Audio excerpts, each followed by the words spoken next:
മാന്യമായ വസ്ത്രം ധരിച്ചില്ലെങ്കിൽ ഇവിടേക്ക് പ്രവേശനം ഉണ്ടാകില്ല. ദുബായ് ഗ്ലോബൽ വില്ലേജിന്റെ പുതിയ സീസൺ പുറത്തിറക്കിയ ഗൈഡ് ലൈനുകളിൽ പ്രധാനപ്പെട്ടതാണിത്.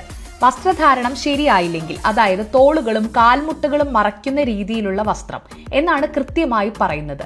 ഇത് സ്ത്രീകൾക്കും പുരുഷന്മാർക്കും ഒരുപോലെ ബാധകമാണ്.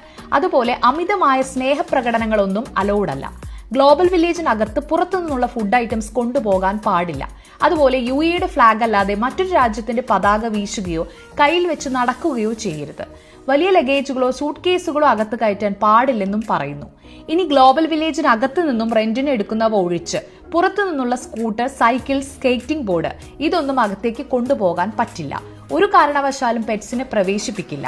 കൂടാതെ വ്യക്തിഗത ആവശ്യത്തിന് അല്ലാതെ മാധ്യമങ്ങൾക്കോ ഇൻഫ്ലുവൻസർമാർക്കോ പ്രൊഡക്ഷൻ ഹൗസുകൾക്കോ പ്രൊഫഷണൽ രീതിയിൽ വീഡിയോ ഷൂട്ട് ചെയ്യണമെങ്കിൽ ഗ്ലോബൽ വില്ലേജിന്റെ വെബ്സൈറ്റ് വഴി നിർബന്ധമായും ഔദ്യോഗിക പെർമിറ്റ് മുൻകൂട്ടി നേടിയിരിക്കണം. UAEയിലെ ഏറ്റവും അട്രാക്റ്റഡ് ആയിട്ടുള്ള ടൂറിസ്റ്റ് ഡെസ്റ്റിനേഷനായ ഗ്ലോബൽ വില്ലേജിന്റെ പുതിയ സീസൺ ഒക്ടോബർ 15 ഓപ്പൺ ചെയ്യും. മെയ് 10 അടയ്ക്കുന്നത്.